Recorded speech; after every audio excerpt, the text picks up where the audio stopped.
Obviously, there's some important benefits of doing having partners. What about I assume then that we need to be careful though who we choose as a partner. So can you give us some things to think about when that, as far as like making that choice about who to partner with?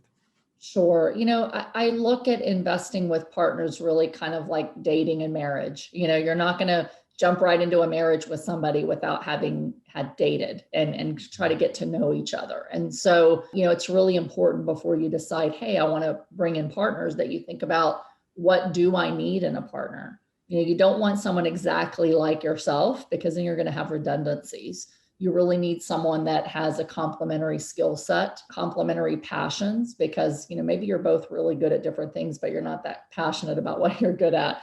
And so you need to make sure that your passions, your skill set, and also your financial goals and your time priorities are well aligned. Because a lot of times, someone might be really risk averse, and they just want some nice, stable, long-term buy and hold assets, and other people are willing to take a little more risk for a big chunk of payout at the end. And so if your risk tolerance and your financial goals are not well aligned, that could be a problem. If your skills are not aligned, as we mentioned, and also your time availability and what you're willing to sacrifice in terms of your time in order to make a deal or a company grow. So you've got to think about things like, how much time are you willing to put into this venture?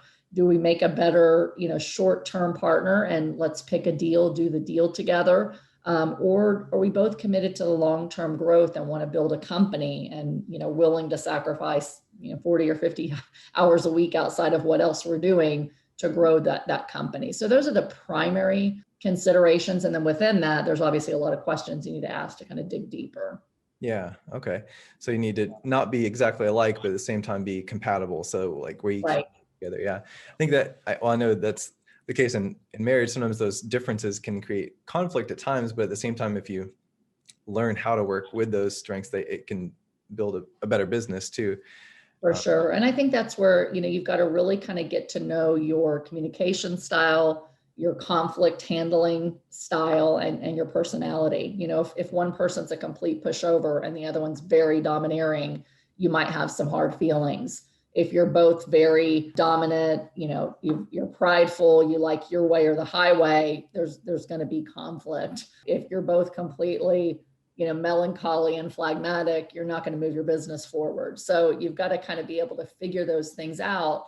And while sometimes it's hard to really know how someone's going to handle adversity or difficult situations till you get there, I think it's important to ask the kind of questions like, how do you handle conflict?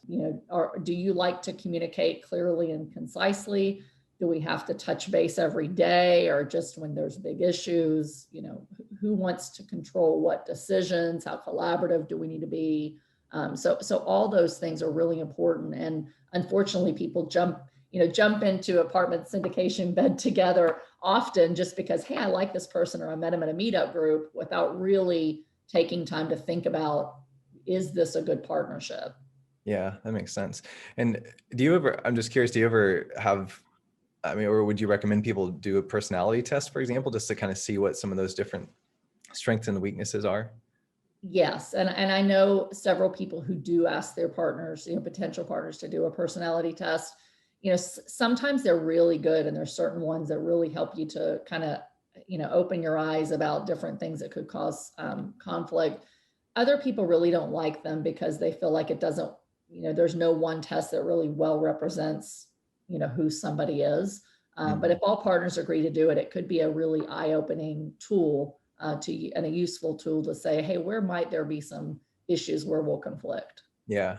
Yeah. I could see how that could be the case. We've done that even like with our team and our business. We kind of do that to see kind of what, sometimes it's the best way to communicate with somebody. You learn, okay, this is how they like to be communicated with. And so here's the best way to communicate with them, or here's their strengths or their weaknesses. And you can kind of work with those better if you're aware of them. So For sure. Yeah. yeah.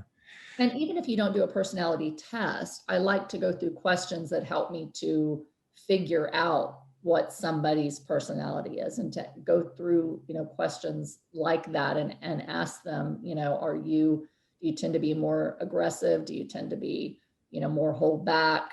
Do you like to fight it out when there's issues and get it all on the table? Or do you like to, sit back and think and put it in writing, so all those kind of questions you still need to ask and figure it out, even if you're not doing a formalized test.